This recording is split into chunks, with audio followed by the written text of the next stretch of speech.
getting ready to spend 2.5 months in England. And guess what the first thing I did was? Well, I did two things.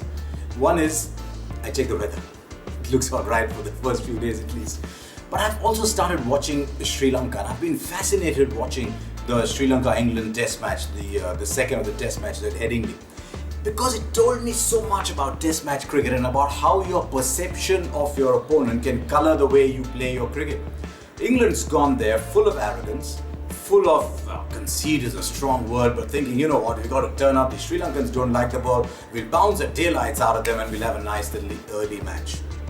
Something else happened.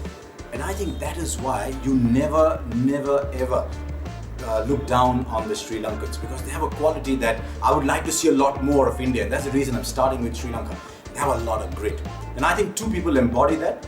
And you'll be surprised if I don't mention Jayawardene in that, but on this series it's been Sangakkara, it's been Angelo Matthews. And I remember seeing Angelo Matthews back in 2009. He was bowling great, batting down at the end, but it was very clear then that he was going to be a batsman who bowled. And his innings of 160 was just sensational. So they've picked up from Sangakkara, but what they've done to England is they've hung in there and hung in there and hung in there. And just by doing that, they've played on a few deficiencies. What are the deficiencies? The captain is unsettled. Cricket's a team game, I know, but if the captain is unsettled, that's a major part of the battle won. Ian Bell, 100 test matches, underwhelming 100 test matches for someone of his ability, 4 young players in the top 6. And so Sri Lanka have just hung in there. They've bowled a good line and length. Dhamika Prasad, Eranga, Nuwan, Pradeep. How many of these names you get up in the middle of the night thinking, oh my God, how am I going to play them? They just kept going. So what's the lesson for India?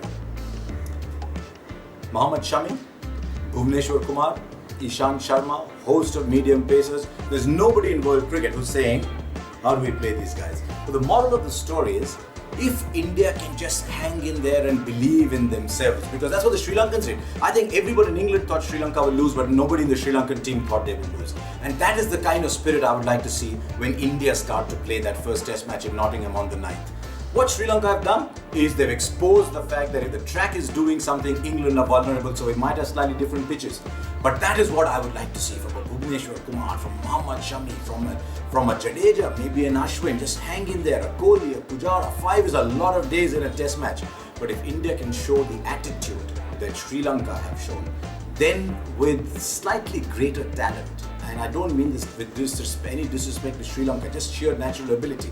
This Indian team is better, but Sri Lanka have shown that grit can outshine everything else. And that's what I'm looking forward to in that first test match. I'm looking to see a little bit of Sri Lanka in India. If you want to stay up to date with all my video blogs, hit the subscribe button.